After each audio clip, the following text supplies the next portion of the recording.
Death is not the end.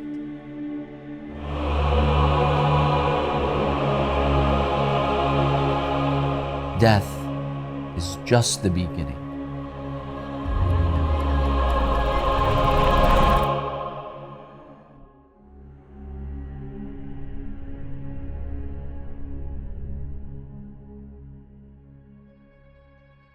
This is a soccer field. It measures 70 by 110 meters. That's 800 soccer fields, an area as large as Venice. And these are 1,380 soccer fields, the area of the world's largest cemetery.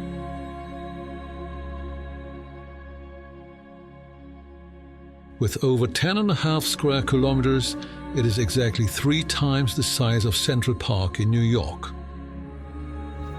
Located in the holy city of Najaf in Iraq, it is not only the largest in the world, but also the oldest cemetery still in use. For over 1,400 years, dozens of burials have taken place here every day, with estimates suggesting that over 6 million people have found their final resting place at this site. It is known as the Valley of Peace.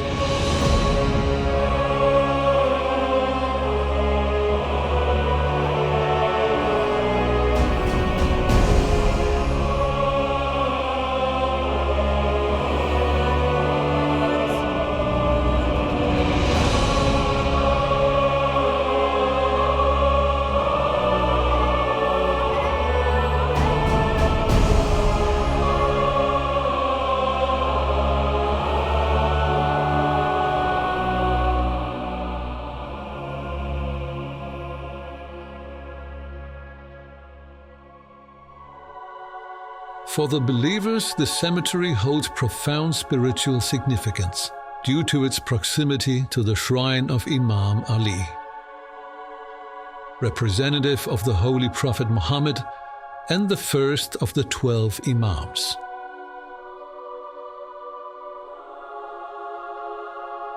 Prophets such as Hud and Saleh are also buried here.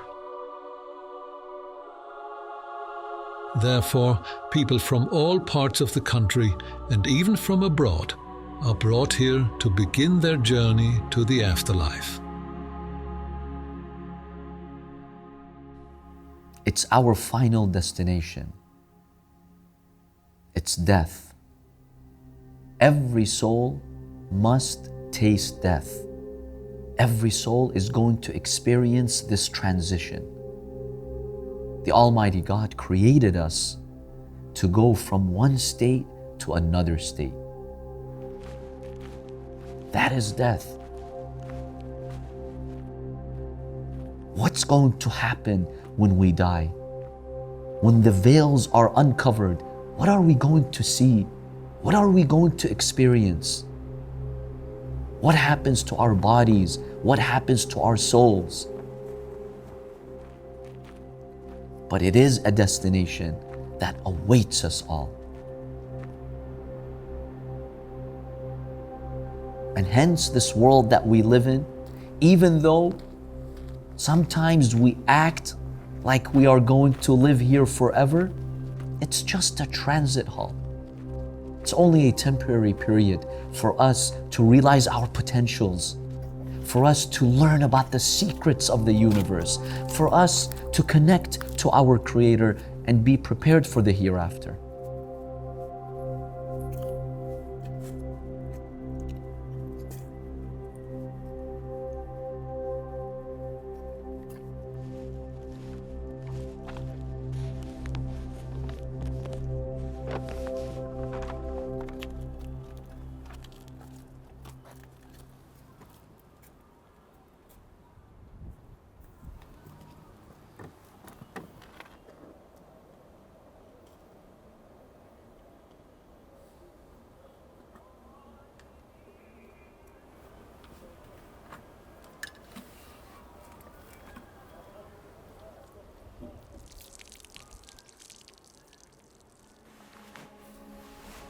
when we think of death, sometimes we have panic attacks. Sometimes we feel anxious. Many times we feel grief, sadness. One reason why we are sad, why we are struck with sorrow when we think of death, is because we have to leave behind our belongings, our wealth, and our family members. We're attached to all of them, just like an infant in the womb of its mother. An infant is attached to the womb of its mother. It's nice and cozy, it's warm. You don't want to leave that atmosphere. But would you want to go back into the womb of your mother when you've seen this great life? This world compared to the hereafter is like that. So yes, we are saddened to leave everything behind us, but we're going to a destination that has far more to offer for us.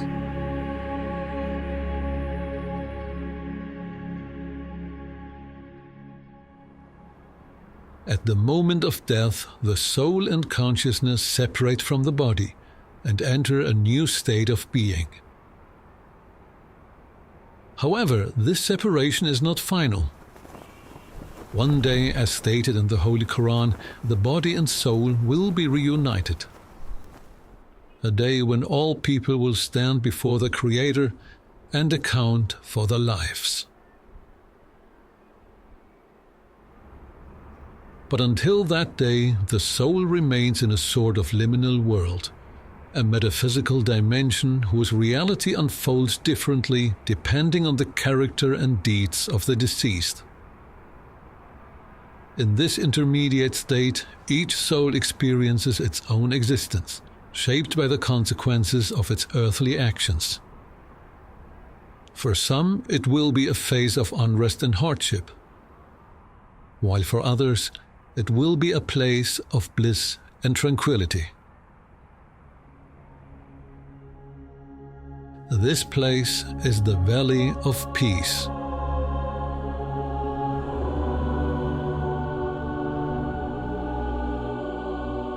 All souls who have performed good deeds or have already been purified in that intermediate world find their way to the sacred site, regardless of where or in which era the person passed away.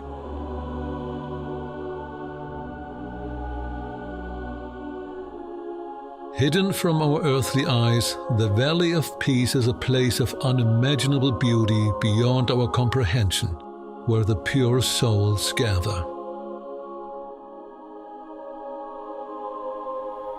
They enjoy the company of those who are close to them.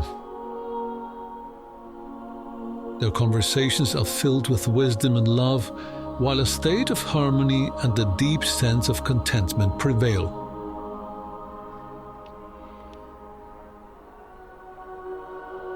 Even the small joys of life, laughing over an earthly memory, or sharing a moment of enlightenment, are more vibrant than ever. It is as if they never left this world at all.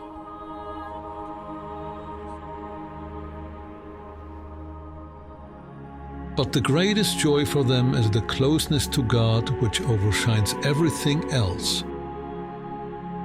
In the presence of the Prophet and the holy Imams, they find peace, fulfillment, and infinite joy that transcends all earthly matters.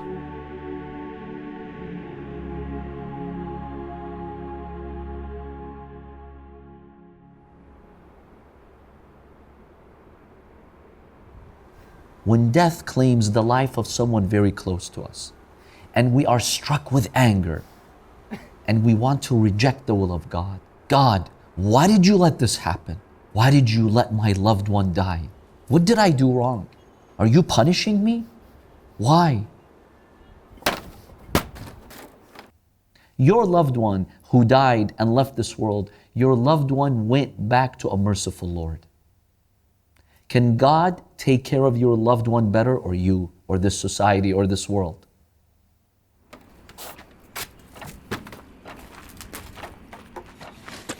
We're all searching for something in this life. We're pursuing our goals. Some of us like power. Some of us were after wealth. Some of us may be searching for fame, reputation. We're all busy with our lives and businesses and families and adventures and entertainment when suddenly everything comes to a halt.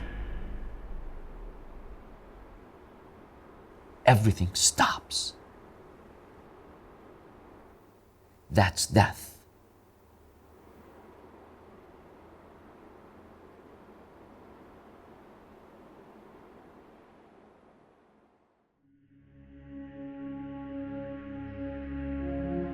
As soon as someone passes away, a carefully followed process begins, marked by rituals deeply rooted in Islamic tradition. With great reverence and respect, the body is washed and wrapped in a simple shroud. After the washing, the body is taken to the shrine of Imam Ali. Here, in an atmosphere of spirituality and prayer, a short ceremony is held.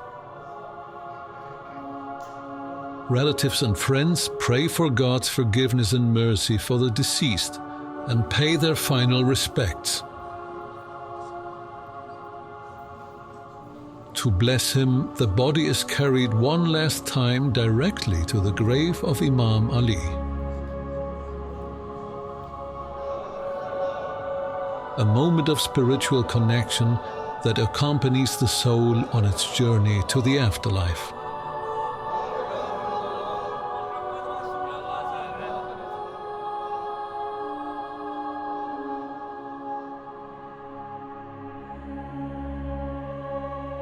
The deceased is then taken to the prepared grave in the Valley of Peace. On average, 140 people are buried here every single day.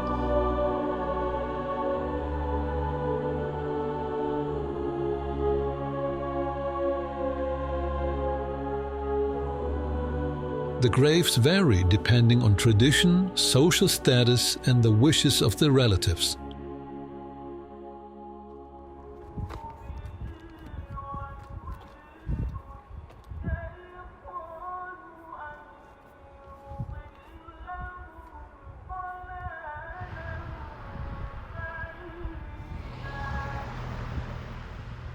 What may seem like an ordinary neighborhood at first glance are in reality family graves.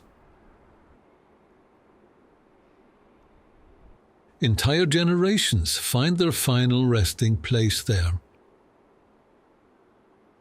However, between the occupied graves, there are often vacant spaces, reserved for future family members.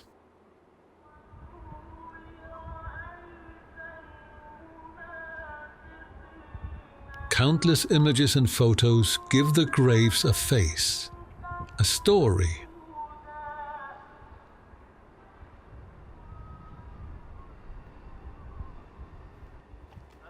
This remarkable silence is only interrupted by the distant sound of Quran recitations and prayers, which echo through loudspeakers around the clock.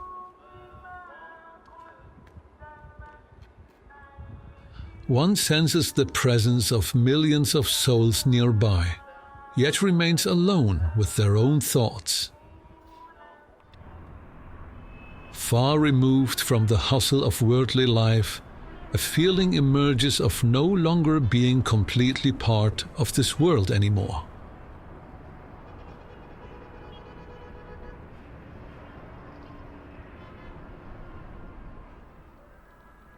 It is a place where the lines between the material world and the afterlife blur, where the proximity to the departed feels tangible and the transient nature of earthly existence is deeply felt.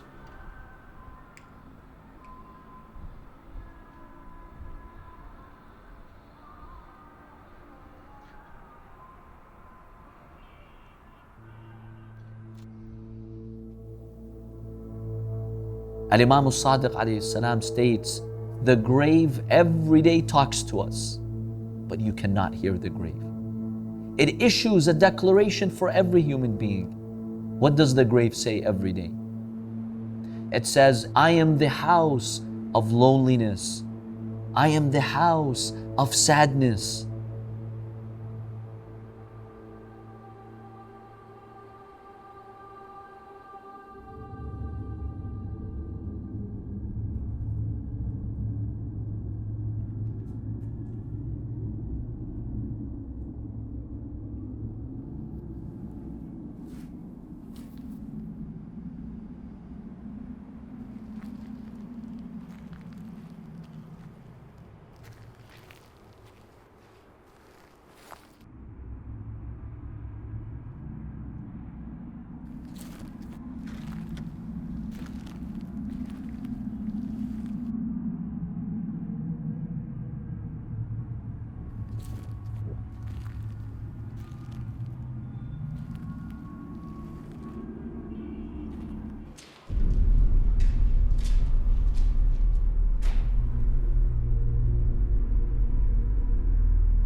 One day I'm going to come here. I will be dragged down here, whether I like it or not.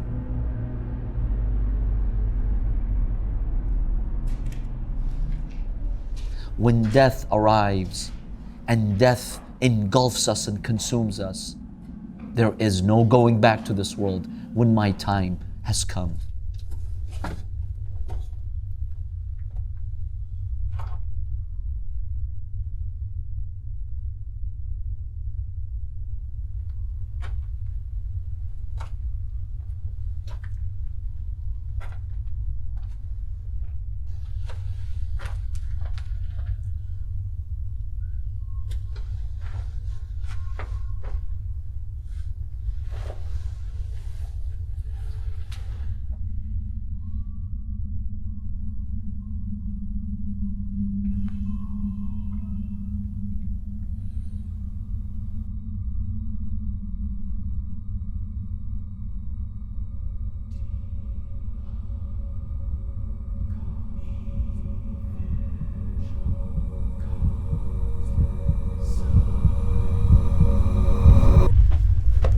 With every breath that we take, we're a step closer to death.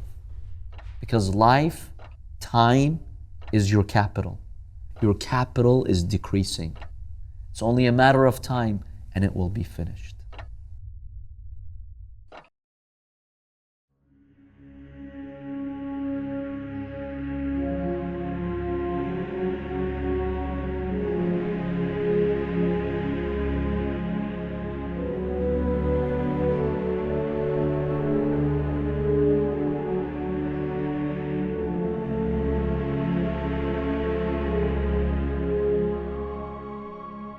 In the Valley of Peace, there is a special place dedicated to Imam Mahdi, the last of the 12 holy Imams who remains in occultation until his return. This place holds profound spiritual significance, as since the 17th century it has been reported that believers have seen the Imam here during prayer. It is said that on the day of Imam Mahdi's return, the voice of the angel Gabriel will be heard across the world, including the realm of the deceased.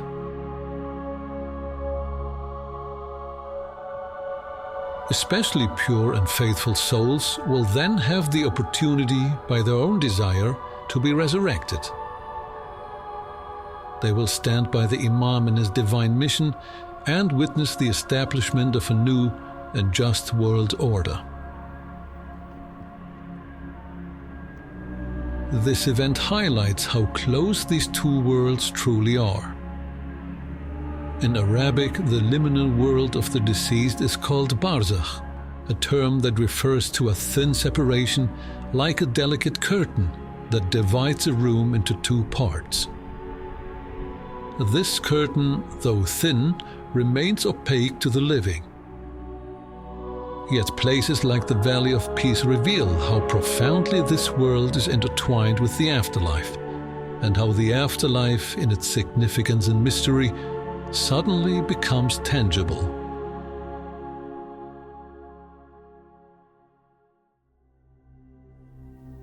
Let's embrace this reality. Realize that this world, with all of its glamour, with all of its money, with all of its power, is absolutely nothing the minute we die and we step into the world of barzakh.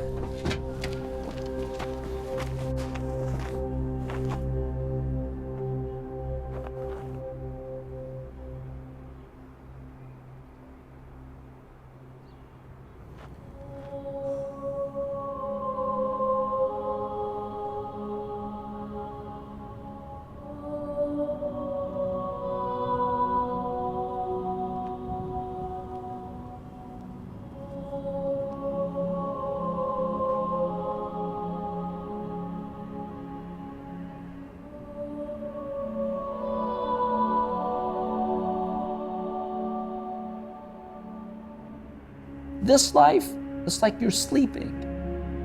Death wakes us up, and it allows us to see the reality of this universe and the reality of our actions. Whatever time we have left in our life, let's dedicate it to Allah. Let's dedicate it to humanity, to good deeds. Leave a good impression. That way, death will take care of you.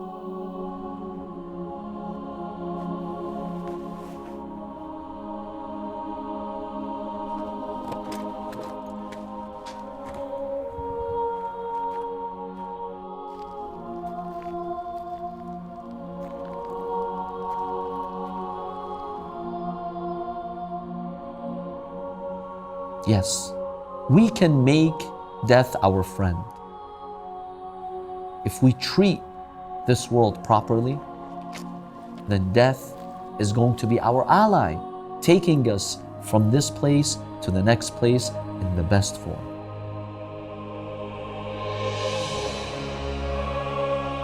You can make death a victory. Prepare yourself for it. Do good, take advantage of your time. Bring humanity and justice to your life, to your family, and to your society. That's how we make death a pleasant experience. Because death is not the end. Death is just the beginning.